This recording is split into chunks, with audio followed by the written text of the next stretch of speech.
All right, we are live. What's up, Stan? How are you, Menace? Pretty good. Yeah. We're doing a late night to get it in, just because, working when it's hot and when it's windy equals overtime, which equals money in my pocket. Oh, well, I was going to say, Menace likes getting things in. Yeah, but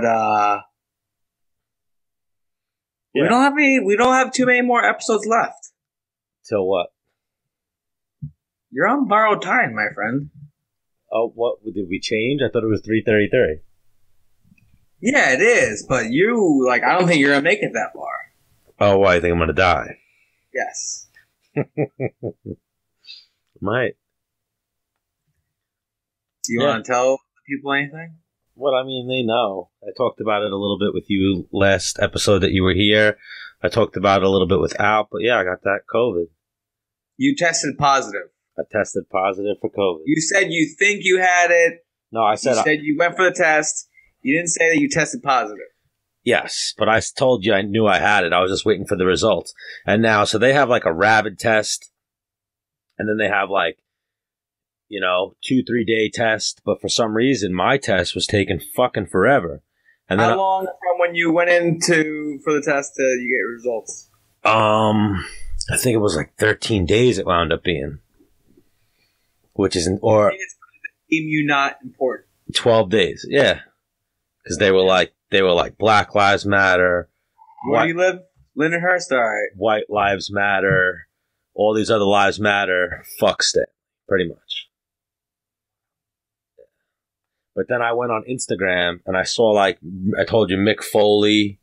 And I saw some people oh no, I didn't get my fucking results either for 10 days or 11 days. But it took 12 days, I believe, before I got... Your levels keep going in and out.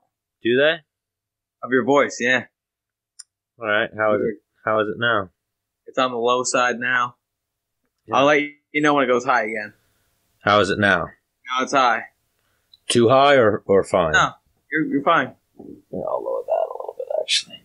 Yeah. But, yeah, and I was just thinking about it just now before we went live. I was like, man, if Stan died, I would get a tattoo in your honor, Stan. Would you? Yeah, I would get the Menace and the Man, and I would get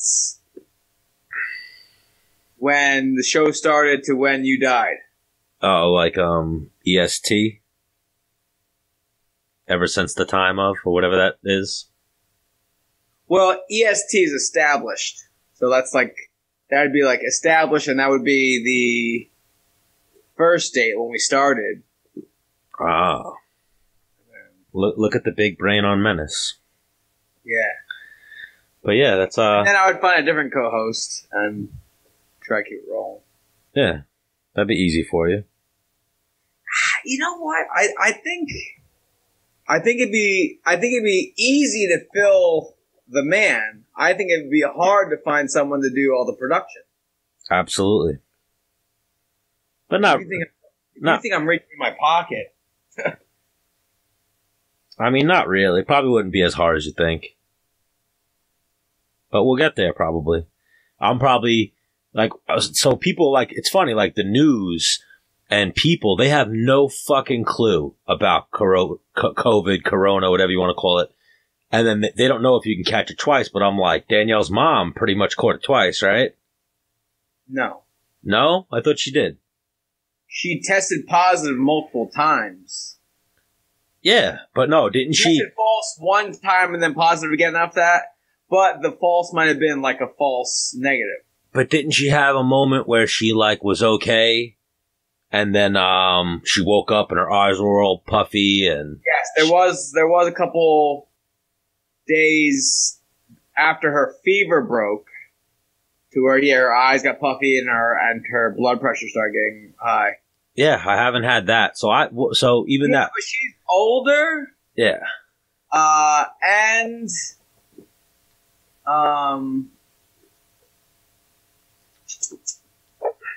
he also never left the house though from after the fever. Mm-hmm. So for her to catch it a second time, she had no interaction with any new people. Yeah. So So I was like, fuck. As soon as oh, hold on. So the mixer's been doing that too lately. You heard that little buzz just now? Yeah, I don't know what it's from. I gotta just play with some shit. But I just was like, on Sunday, whatever it was, like Sunday, I forget the date. All of a sudden, I just got fucking hit with it, and I was like, oh shit, I think I'm sick. I feel really like shit right now. And then went downstairs. Did it come on slow or just like... Came on like that. What the fuck? It came on from where I first felt like, ooh, I feel a little fucked up, to at night, I was like, whoa, I have the worst headache I've ever had. But how much time? 30 minutes? 3 hours? 4 or 5 hours. Okay. 4 or 5 so hours. We're like, man, I don't feel amazing, to like, I think I'm gonna die. 5 hours? Yeah. Yeah. So for everybody at home that thinks like, because everyone, if they have a cough, like, oh, is that it? Yeah. COVID? Right now, everything is COVID. Yeah, I saw a meme today, like, can people actually get normal sick, or do they only get COVID now? Everything's COVID now. Real quick, because I know you're into fucking weird shit and conspiracies and whatever. What is this with, like, Twitter or YouTube taking down videos of this chick who's like, yep, found the cure to, like, a lot of shit? So, like, once you say something, people are immediately going to Google you and then be like, what else crazy have you said? Or how can I defame you or fuck with you in some way? So the lady who's a legit doctor, by the way, right? But she's like an African doctor. So she's into like some like, she's like overly Christian. Okay. So that's what people immediately Googled and found, is that she believes in like demon sperm and like some crazy shit. Like they just found some like. You can be like a genius to the molecular level. And just be religious, yeah. But like think other crazy shit that there's no science behind. Yeah. And so even that, like here's what's crazy too. So like people are immediately, if you don't like Trump, you're like, oh no, this is bullshit. He's an idiot. This is all bullshit, But yeah, but why did Twitter take it down? Twitter took it down because isn't that like a place where you could do anything? No, because right now on all forums, they fact checked her or some shit. All forms of social media, you're not allowed to spread misinformation about coronavirus. Everywhere. Like there's algorithms on YouTube that right now that if you have coronavirus in your thing at all, it puts up, and even like you've seen it on Instagram, if you have any type of coronavirus or COVID, it puts a link to the CDC. Have you seen that? I see like a little like banner at the top of. So if you put out a video or a post like, I don't know about the coronavirus, what's going on with it? They'll post a link to the CDC, which is kind of fucked up. It's like, all right, I'm supposed to get all my information from these people. So even like, they're now trying to discredit that lady for saying hydroxychloroquine, or I forget how you pronounce it. Right. Because Trump says that saw some studies or was told by a doctor that it worked. So now, like imagine if George Washington wrote something on a piece of paper and someone was like, nope. Ripped it, threw it out, like, what you wrote isn't real. Like, that person would probably be beheaded, right? Nancy Pelosi did that. You never see that? George Washington? No, probably. She's old enough. But to Trump, she did like, he wrote like his State of the Union. No, what I'm saying is like. You're talking about medicine. Nowadays. People are like, you can't do anything to me. Like. I mean, what you just said about the coronavirus and stuff like that, Nancy Pelosi did it a few months ago. Trump. Like, I would bet a lot of money that George Washington, while he was president, probably beat up a couple people. Himself. Yeah, probably. He was like a war general and stuff. Like someone said something to him, he's like, what? Yeah. back then, like, shit was cool and you could fucking, oh, you're talking shit? Oh, you're saying some dumb shit about me? I'm gonna snuff you in the fucking mouth. Now we live in this fucked up culture where it's like, nah, you can't. I'm sensitive. Like, if you hurt me, then you hurt my feelings. Like, oh, no, I don't want police and I want to defund the police, but if you hit me, I'm calling the cops. That's the world we live in right now. Holy shit. Yeah. Like, one of my favorites was Chris Wade. When we had him on a couple weeks ago, that was the first thing he went into. Like, oh, my feelings. And he was saying how people are now all up in their feelings and, like, everything affects them and whatnot. That's what this Trump.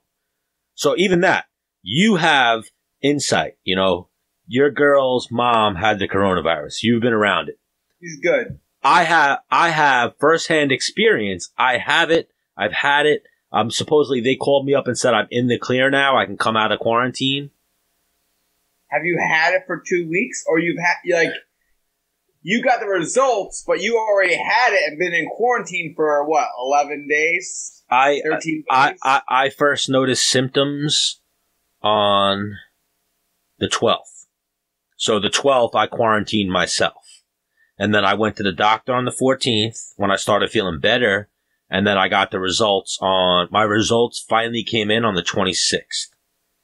And then when my results came in, the Suffolk County Department of Health, we live in New York, Suffolk County is where we live. They called me up, asked me a bunch of questions, and they were like, by our records, you're good to come out of quarantine. And I was like, all right, am I still contagious? They were like, if you're not showing any more symptoms, then you shouldn't be contagious. And I was like, well, I stopped showing symptoms after like day 2. You know, day 3, I was fine. Or at least I felt fine. I wasn't, like, even... Like you said, you were getting tired quickly. Yeah, so I guess that could be symptoms. But that was when we recorded that last Tuesday.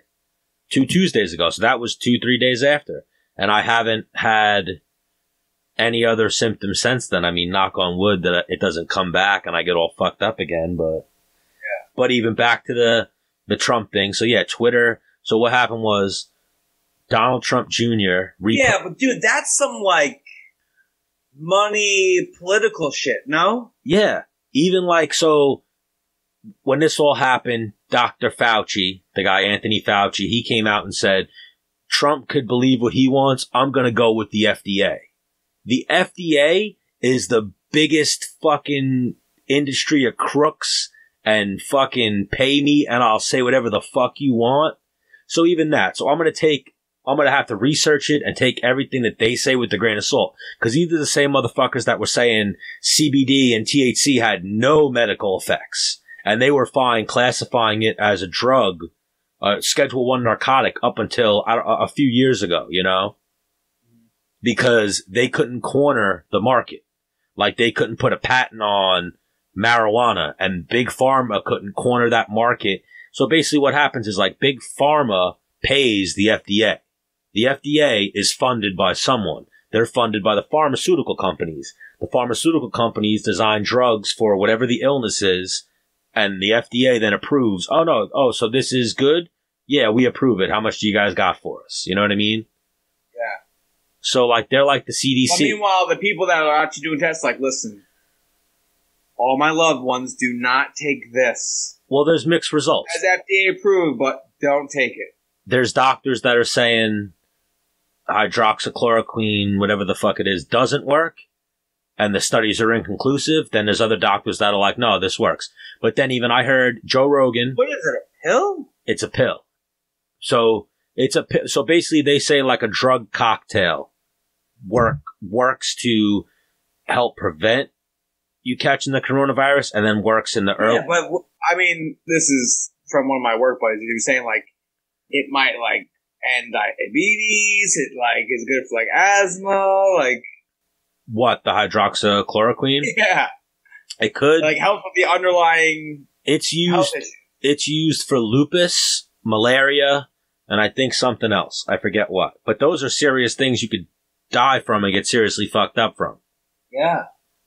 So it's obvious, and then even that's like something Trump says, and then people rip him apart with that. He says like it's a proven drug. People could take it. People have taken it for many years for other illnesses. I took it. Not that I took it. Trump says he took it. He's not going to die. And then, like, people just go to the fucking, the woods with that. And they're like, oh, he's a fucking idiot. I don't know what, you don't know what to Anyway, believe. you want to talk about fighting a little bit? Yeah. How about my boy Verdum? Oh, man, Verdum. That, I almost had another big win with my parlay. How I like to call out those big parlays. You had Verdum on the losing side? No, I had Verdum winning that fight. I said that publicly on the show as well. I thought Verdum. So Marvin Vettori picked Verdum. Alp was like, I think Gustaf. Yeah, Alp was like, I think Gustafsson's going to win, but he's not counting Verdum out. I was like, I think Verdum wins that fight. And then I told Cracker Zach, I told a few people, like, oh no, I think, I got Verdum in this one. Well, it's weird because, I mean, in my head, when I first saw the match, I'm like, man, Gustafsson gave Jones, like, a run. A real, you know what I mean? And I was like, if Jones fought Verdum, I just think he's just too fast, like. That was Jones mailing it in, though. That was Jones doing cocaine and partying and hookers and whatever he's into, so Gustafsson, the first fight, he gave him problems. So, that's what I'm saying. Yes. So this was John. Like you said, if John Jones figures, he's like, all right, now I know what I gotta do. But here, so John Jones is partying. He's not training 100% serious. He's living his life. And then, I fight on weekends. You know what I mean? I train a little bit and I fight on weekends. Gustafsson was nice the first fight. They got at the weigh-ins. It was like face off, interviews, like, oh, I got John Jones. He's tough and respect. Then when they rematched, he was talking shit. Like, oh no, I won the first fight. John's a drug cheat, shit like that. So Jones was like, oh, were you talking shit? All right. I don't know if you know how they do it in the Jones household, but now I'm gonna try. Yeah, now you're getting fucked up, and he fucked him up. So I'm not saying Gus is bad. I think Gus is really good, but I think John Jones is another level. Yeah, but what I'm saying is and to equate, Verdum's ground game is another level. Yes, Verdum ground game, and that's when I saw that matchup. I was like, I can see some I don't know why I'm drawing blank. Who's the Russian king, the emperor? Fedor. I can see some Fedor shit going on where he gets armbarred, and sure enough, he gets armbarred. Yeah, he did good. He went for a takedown in a scramble, jumped right on his back. Did you watch the fight?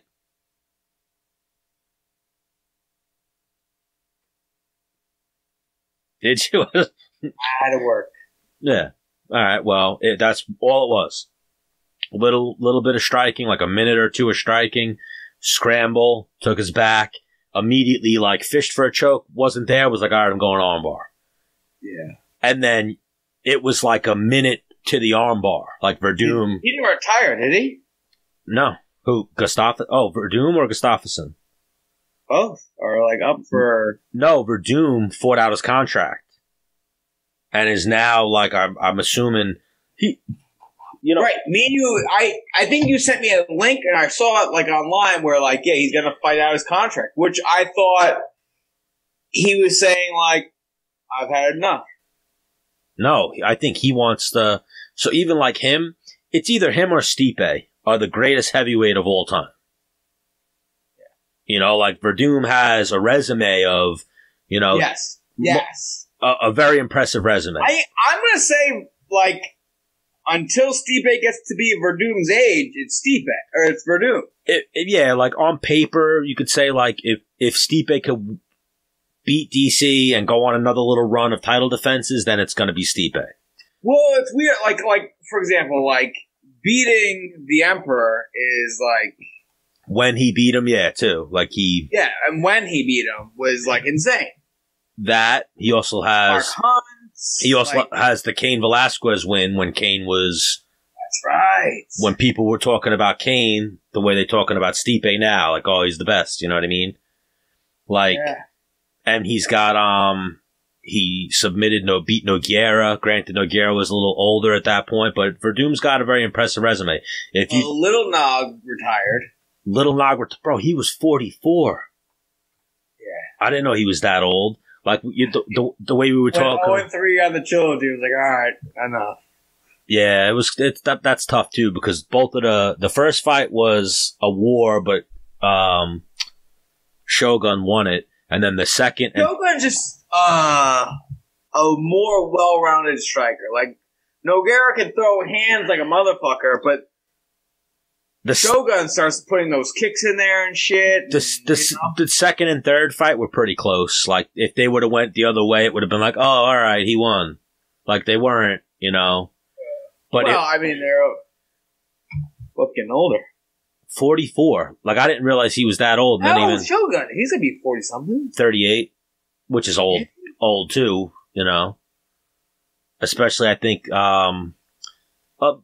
John Jones has shown for the last 10 years, but now John Jones is 33. 205 has been a young man's division. You know, like 5 years ago, Gustafsson was like in his mid-20s, late 20s. Yeah. Like, even that, I didn't think that would, like, just the style, I didn't think, I feel like the best guys at heavyweight, you have to be able to grapple. And, like, not takedown defense, you have to be able to grapple. You know what I mean? Like, maybe he does have better grappling than that, but all I've seen from Gustafsson is defensive wrestling. So, who's this new guy that's just all over my feed? In my head, I thought he was Russian, but he's from... He is Russian, or he's from some part of Russia. Yes. And he's got like a cleft lip. The guy who is now, he's talking shit about Conor McGregor. I don't know how to pronounce his name. Yeah. What weight class is he at, first off? He fought his first fight at 85, and then he dropped down a week later to 70. So he's a 70-pounder. Okay. Yeah. All right. So I'm like, man, this guy looks fucking really big for 155.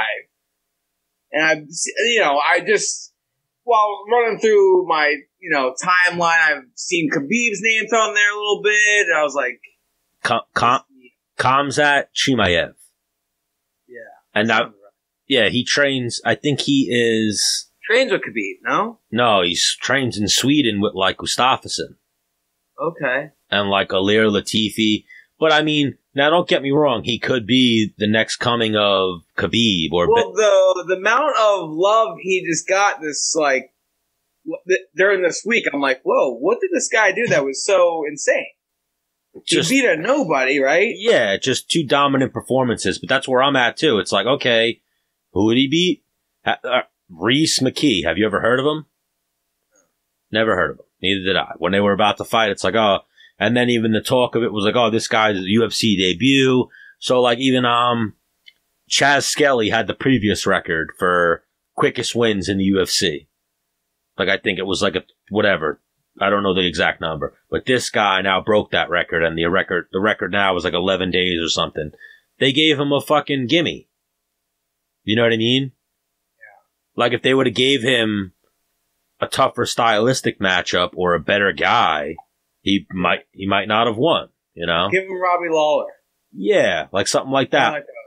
Like if you're going to have this guy take a record that's probably never going to be broken again now, and they gave him a record pretty much. Granted, fighting can be unpredictable, but... It's pretty unpredictable. I mean, maybe I'm biased and I was just hoping Chaz Kelly... They definitely didn't give him a record. You got to do something. I mean, they kind of did. They were like, here, we're going to give you... a good stylistic matchup, a guy who's never fought in the UFC before. Like this last fight. Yeah. But I mean, the guy that he fought was 10-3. He's 8-0.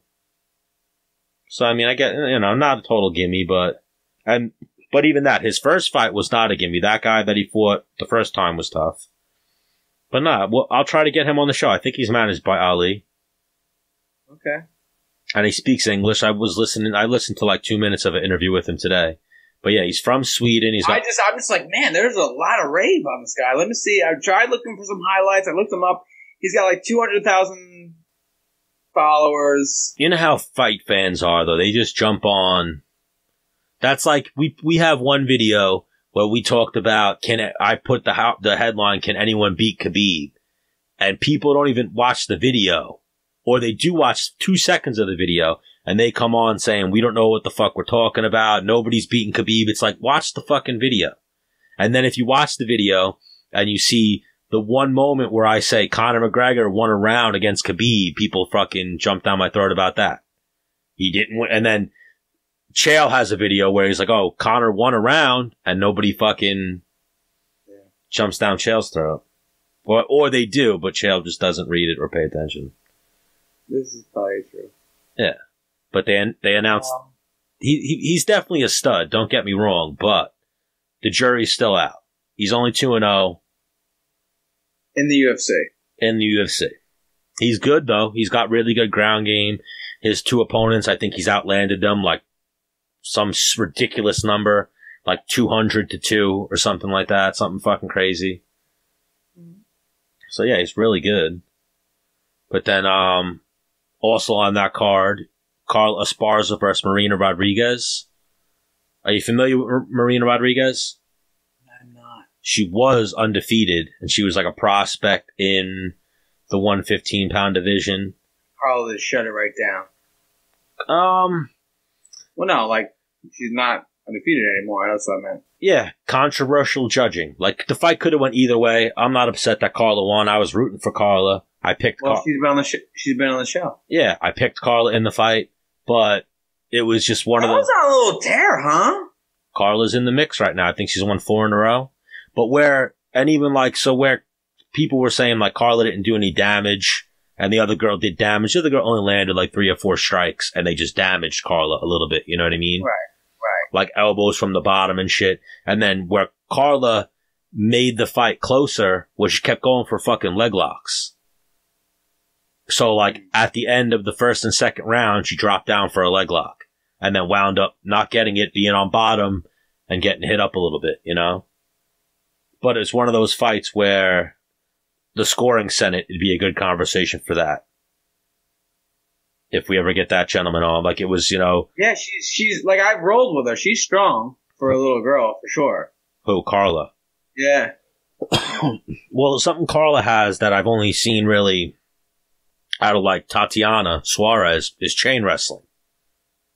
So, like, you'll stuff a takedown, and then she has a couple of other avenues she's going to go down. Yeah.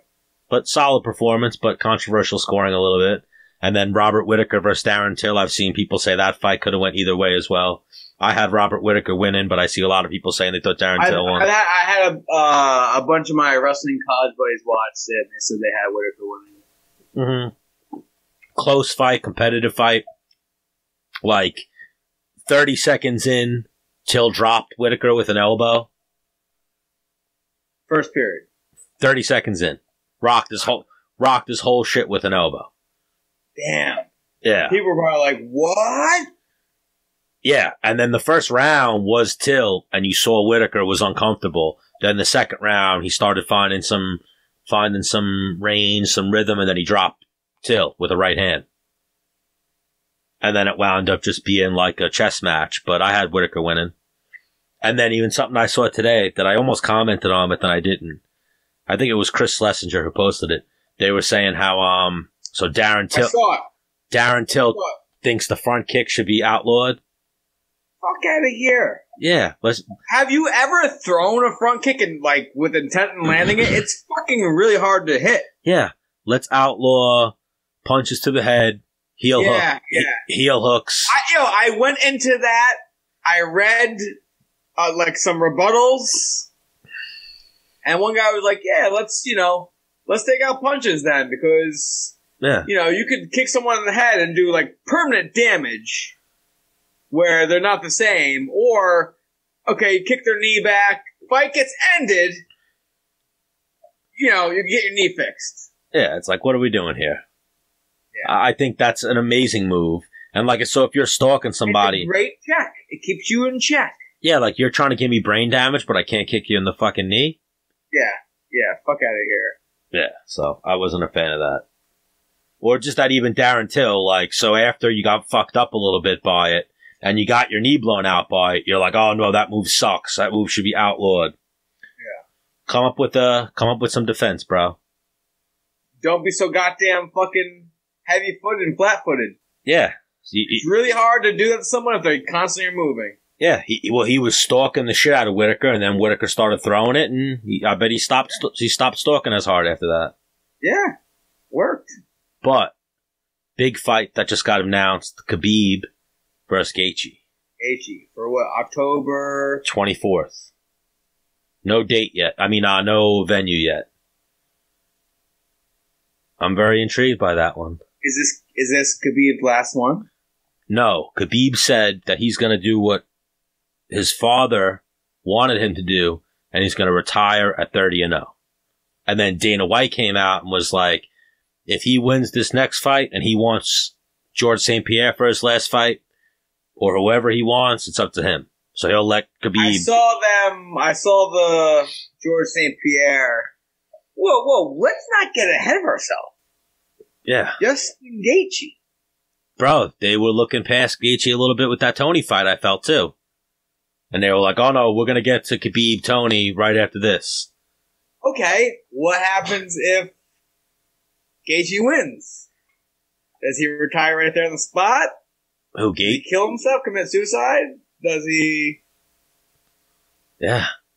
And even... does he have to win 30 more fights in a row? So there's two people in fighting with, like, the most loyal fan base. Like, if you say anything about them, you get... Conor McGregor and Khabib. Yeah.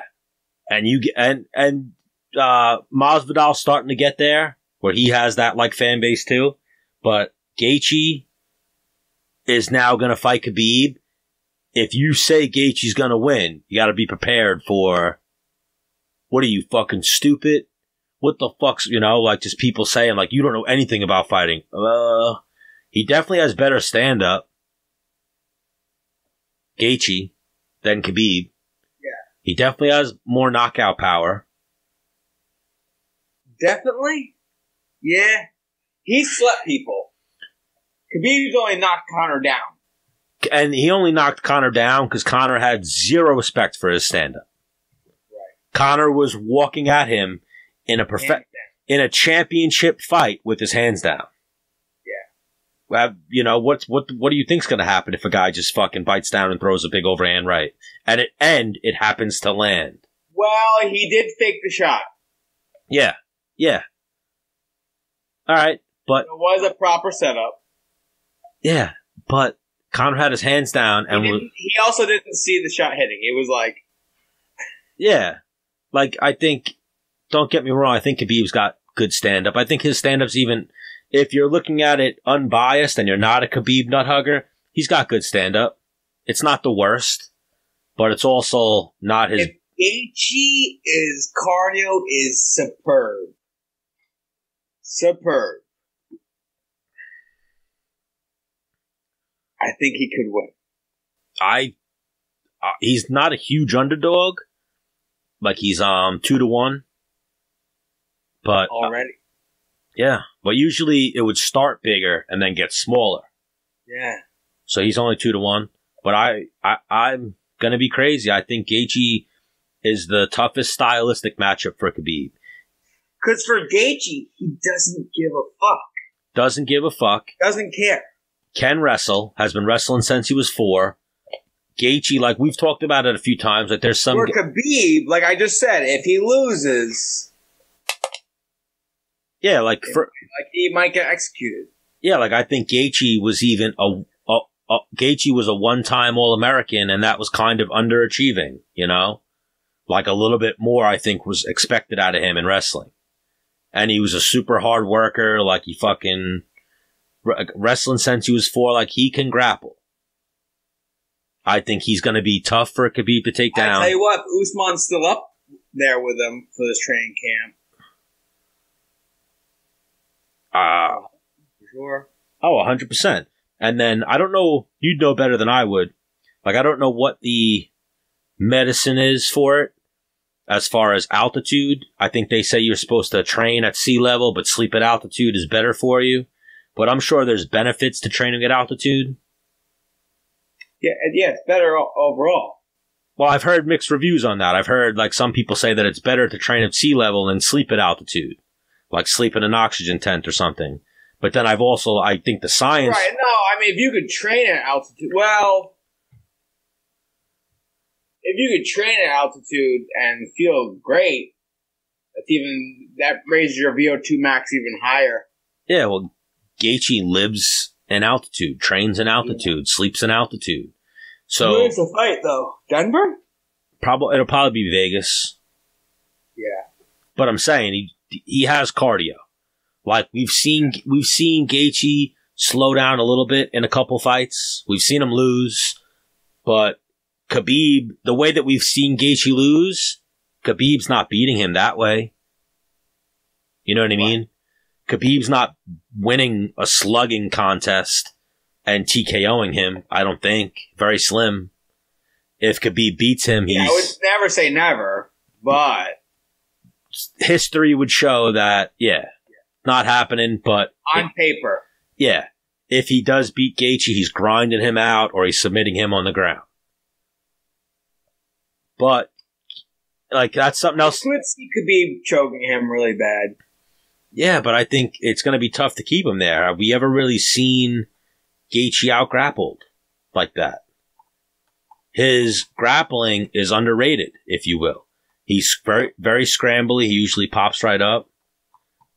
But then Khabib is Khabib. Khabib's the best grappler. Yeah.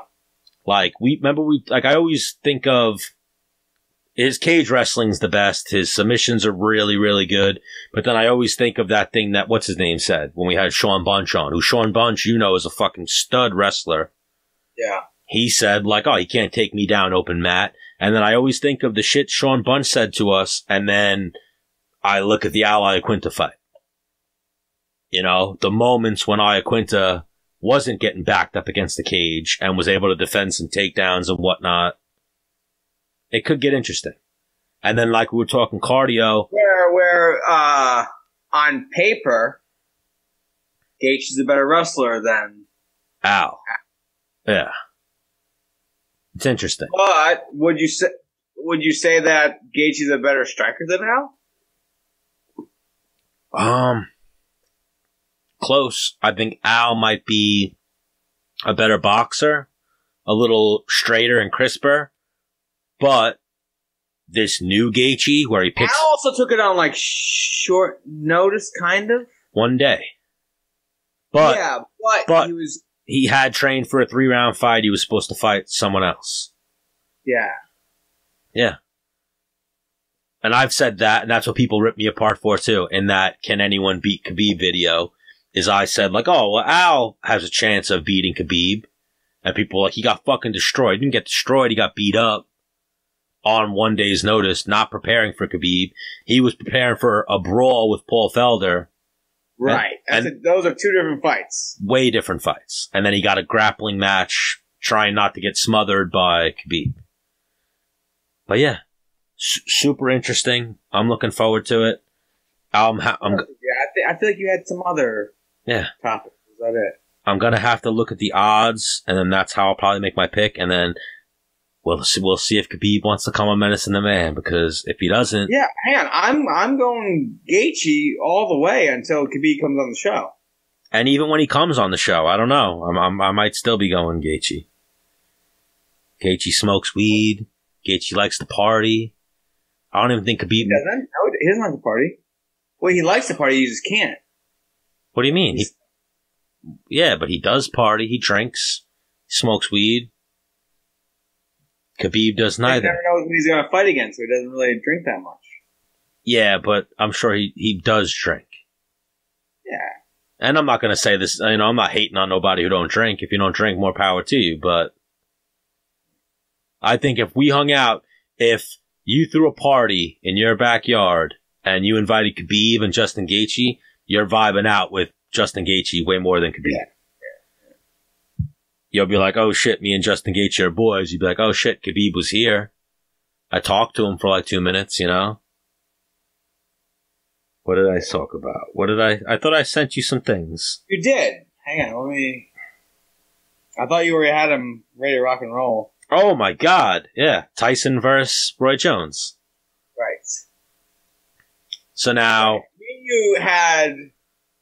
a private conversation. Yeah. about that. Yeah, I don't want to watch it. Am I going to watch it? You're so shocked. Am I going to watch it? Absolutely. You don't want to watch it. I don't. Because it's 54-year-old Mike Tyson versus 51-year-old Roy Jones. It's not 2003. They're both not even remotely close to their prime. Mike Tyson, like this is something I said to you. And Hang on. I think you're going to be surprised. Like, knowing their age, keeping their age in mind, you're going to be like, holy fuck. I don't know. Like, my dad, when he was 54, couldn't do that. You know what I mean? Like... No. I'm not going to be surprised by what they can do at their old age. Because I'm going to know... So here's the thing, too. Oh, excuse me. Mike Tyson... What if he somehow looks exactly like he did when he was younger? Then that would be amazing. And he would defy the laws of physics, time, biology, everything. Would you feel like an asshole? No. I would wonder what... I would ask for him to be urine tested, and I'd wonder what he was on. You would ask for him to be urine tested? I wouldn't ask him personally. I would wonder in my head what the fuck was he on.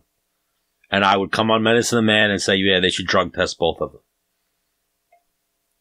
Because he's on... Stan, you know they're both on something already. What do you mean? Yeah, but I'm saying that's the only way that he's even going to remotely look like Mike Tyson in night. That's the thing, too. Well, it's slightly modified. What? How long are the rounds? There's only 8 rounds. I'd have to look that up, but they're not longer than 2 minutes. It's only 8 rounds. There's not going to be a winner unless it's going to be a draw, unless there's a knockout or a stoppage. I think it's 2 minute, 8 minute round. 2 minute rounds. 8 rounds. 8 2-minute rounds, sorry. Jeez.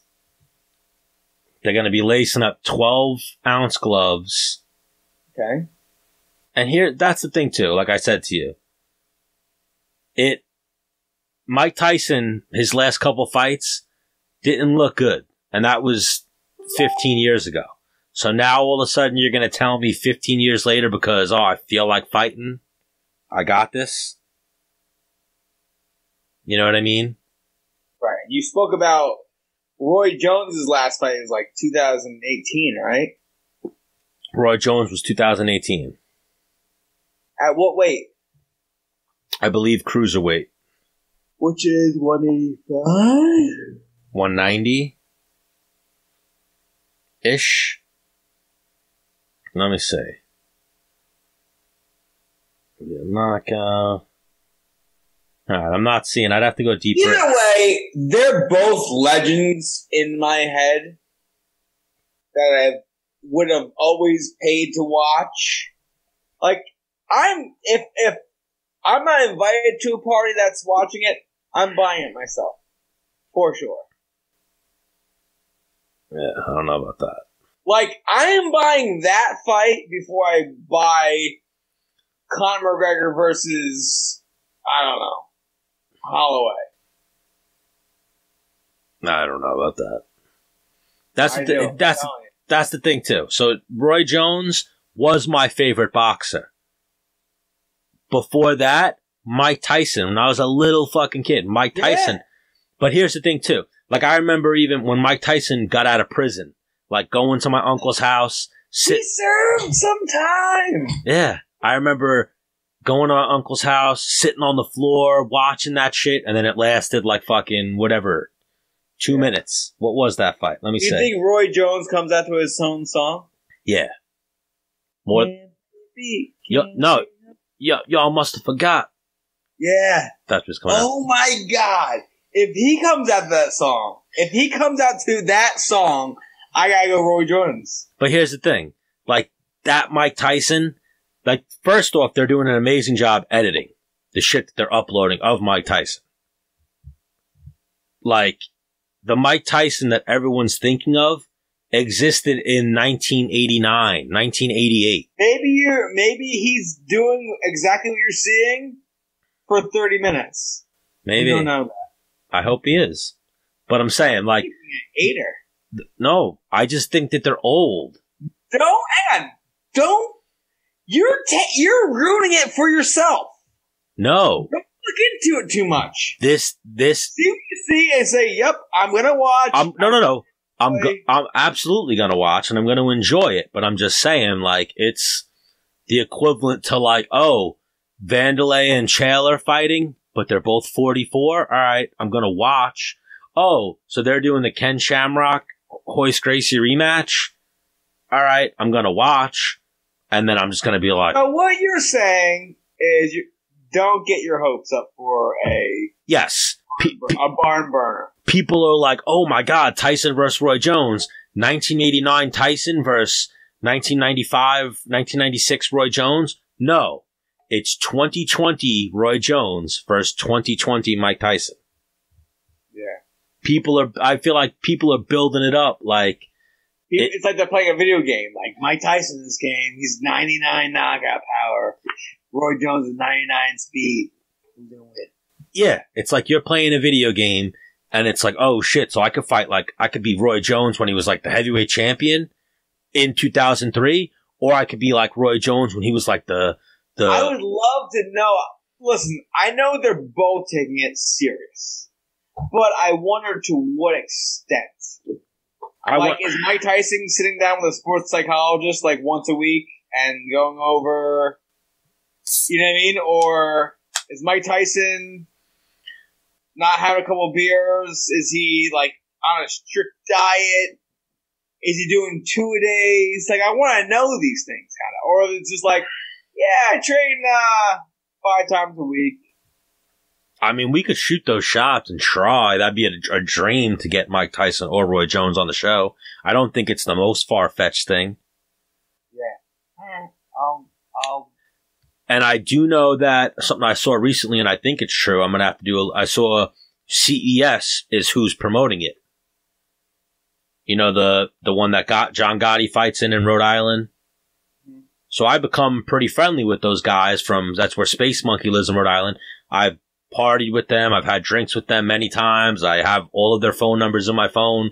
Like, if that's who's promoting it, we definitely have a little bit. I'm sure they have endless people that would be hitting them up, but our messages might not go unnoticed. So you're shooting the shot. Well, I'm saying even worst case. Put my name on it. Yeah. Well, I'm saying even worst case, we get the guy who's promoting it on. You know, Jimmy Birchfield. Okay. And we talk like, you know, how'd this come about? Like, yeah. You know, we'll I actually love that idea, Stan. Yeah.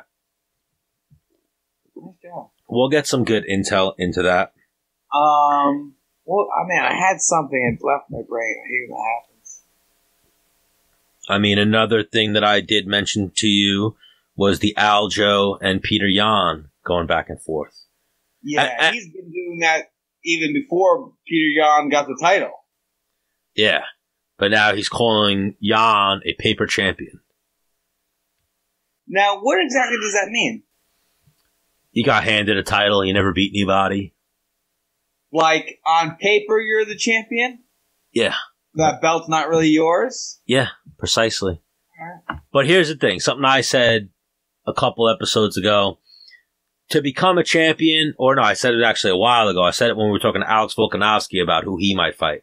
To become a number one contender and get a title shot, you either had to beat a guy who fought for the title or a former champion.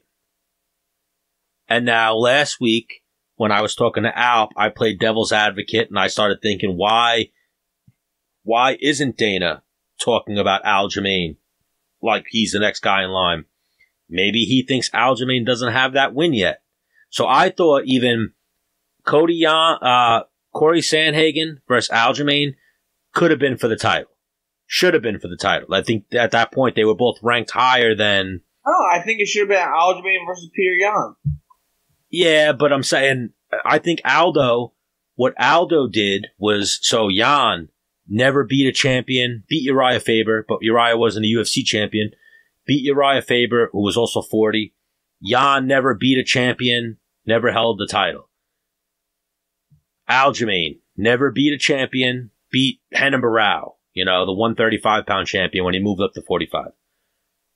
Or no, beat him at 35, but that was, you know, I guess that's one of his biggest wins. Fucko. What do you mean?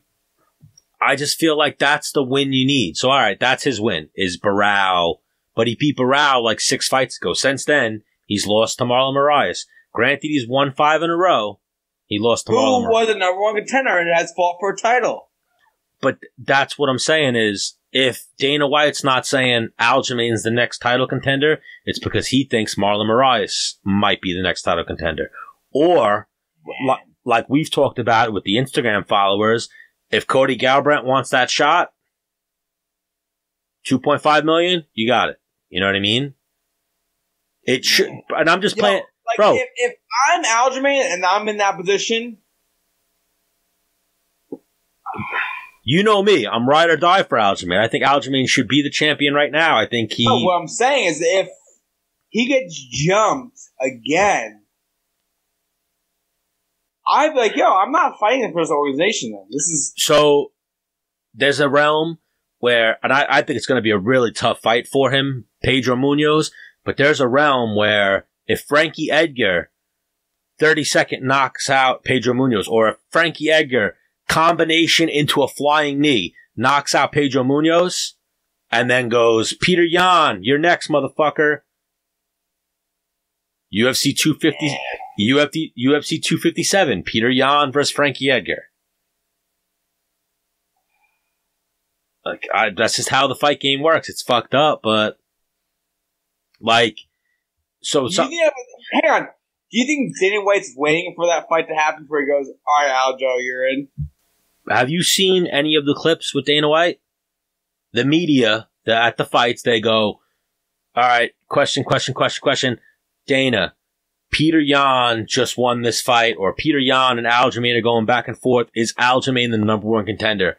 And Dana, he definitely isn't doing it on purpose, but he'll be like, what'd you say? Who? And then they'll be like, Aljamain Sterling. Is he next for Peter Yan? They'll ask it twice, and he'll go, yeah, we're looking at a couple of guys for that. I don't know yet. He will not say Aljamain is next. That's partly why Aljamain went on this little tirade of posting like, yo, what the fuck? Like, it's, to me, honestly speaking, it should be Aljamain all day, I think. I think Moraes had his fight. He had his title fight. He got smoked by Henry Cejudo. But on paper, Henry's gone now, though. Exactly. And on paper, if you look at both of their, like I was saying to Al, if Henry was still there, yes, it's Cejudo all day. Let's say Peter had a shot. But I'm saying here, if you look at their last 6 fights, they're both 5-1. And what's the difference in there is Yan lost to Moraes lost to Cejudo, who's Henry fucking Cejudo. Doubleweight champion, Olympian. Aljamain's loss because he got knocked out by Marlon Moraes. Like, so here's the thing too. I don't think Aljamain did anything. Like, I doubt he has a thing with Dana White where it's like, oh, Dana doesn't like him or anything. I think it's just some weird thing. Like, maybe Dana White was cage side when he lost to Moraes and watched that, and that's what's in his head. You know what I mean? Yeah. There's something. Dana White has some type of thought process that's going into him not being like Aljamain's next. Yeah, I don't know, man. Yeah, I don't know either, but I'm saying, I'm speculating, and like I said, I was just trying to, with Alp, I was trying to play devil's advocate of why, because usually you know how Dana is. If you're next, Dana... Like, you know how maybe in Dana's head, he thinks Marlon Moraes has more of a chance. Because that's what makes the UFC kind of exciting, is like changing in titles, or titles going back and forth, right? Yeah. Or that one guy that nobody can fucking beat. Which actually, I'm actually gonna take that back. Like, for example, like when Ronda Rousey was on her, reign, it was like, she's just gonna armbar the chick in like 4 minutes, Yeah. But even that, like, just, no one's on that run right now. Like, Yan versus Aljamain is gonna be a war. A stylistic matchup of Jan going forward and Aljamain doing that fucking, you know, the funk. Yeah. Like that crazy counter punching. Like Aljamain lulls you into his fight. You know what I mean? Like, it's counter fighting. But coronavirus still? No, I'm drinking some Great South Bays. So, what do you mean? Yeah, I've been good. I've been cleared. Bro, drink or? Yeah, I went for a run yesterday. I'm going to go for another run tonight. Wow. Yeah, you know what I watched that like motivated me to run? I watched Forrest Gump. Where he just ran forever? Yeah, he just took off running one day. I mean, I'm not doing that, but you know. So Aljamain versus Peter Yan. Hopefully it happens. Another thing before we wrap up, they said, Cody Garbrandt asked for permission to drop to 125 to fight Davidson, however you pronounce it, Figueredo. Oh, wow. I mean, I would be like, I don't want nothing to do with that fucking guy. That guy was scary. Did you get to watch that fight, him versus Benavidez? I just saw the results and I was like, what? One-sided? Like, people were saying it looked like Benavidez was a novice. Yeah. He dropped him four, at least 3 times. The fight went way too long, Yeah. It was tough to watch. Being a Benavidez fan, having met him, hung out with him a little bit, yes, I was like, damn. That hurts me. You being his boy, having that ongoing joke of where people get you too confused. We've tried, we've played phone tag a little bit with Benavidez about getting him on the show, but, yes, I wanted Benavidez to win that so bad. I was like, Benavidez all day. How many titles has he fought for? 4 or 5. Which is insane. Well, wait. 4 or 5 in the UFC. I think he's fought for 6 total in WEC as well. Yeah, tough. But that dude, Figueredo, was just not today. Bam. He dropped. There's a little age difference now. Between. An old bull versus a young calf, or. I believe so. I think that dude Figueredo. Well, also, hang on. So we talk about having so many rounds. It was almost like he caught Benavidez right in the fucking face a bunch of times. It was almost like, I don't want to throw shade on him, but it was almost like Benavidez's chin was gone. But I was thinking about fighting, and Benavidez was the guy in the WEC. Yeah. I was thinking about fighting. Yeah. Benavidez is 35. The other dude, Davison Figueredo, is 32. But Figueredo looked a lot bigger than him. Yo, but what about that Instagram post I sent you about people in Brazil or Russia being tested? Oh, remember Caitlin Chukagian raised that argument. And it's totally fucking true. Yeah. You're telling me if a guy came, so Khabib's a Russian fucking treasure, if some fucking random Russian dude goes to Russian. USADA, United States Doping Association. Yeah, but I'm saying so they're not going to send it. I mean, maybe they would. No, they said, they have people from, so USADA subs out. Works with WADA. And they sub out the work. World Organization Doping. Yeah, and they sub out the work. So I think I know here, it's, I don't know if you remember, Quest Diagnostics would be the company that would come and test you. A little fucking hoopty station wagon pulls up and it says Quest Diagnostics on the side, and this guy hops out yo, let me see your dick, I gotta watch you pee. You know what I mean? They show up in personal cars here. Yeah, alright, but I've seen the Quest Diagnostics truck driving, so that's the same thing in Brazil. So they're gonna find a drug testing agency in Brazil, and that's who they hire to collect their samples. So you're going to tell me in Russia or wherever the fuck, if you're a fan of the guy, or if there's some element of organized crime. So I don't want to interrupt you, my friend. You do UP. For instance, like remember Vanderlei Silva when he got in trouble for avoiding a drug test? He was in the United States. In Vegas. You're telling me if that was Brazil and they were like, listen, his pee is his pee, you're going to take this cup and test this fucking cup. Like, get the fuck out of the gym or you're going to die. We're going to kill you. Or police love this fucking guy, so he's going to beat you up if you ask him to piss again. Get the fuck out of the gym. Take this cup. Okay, you're here to drug test fucking Vanderlei Silva? You pee in the cup, and if it's dirty, you're going to fucking die. You know, like just 10 different ways. Like even that's what Caitlin said. Caitlin was like, if they pay $50, and even the conversion rate, like the American dollar, for instance, we'll talk about Thailand. The American dollar in Thailand, the conversion rate's like 3-1, 4-1. Like an American dollar. No, but with that post I sent you, it's like, she's like, I trained in, Taiwan for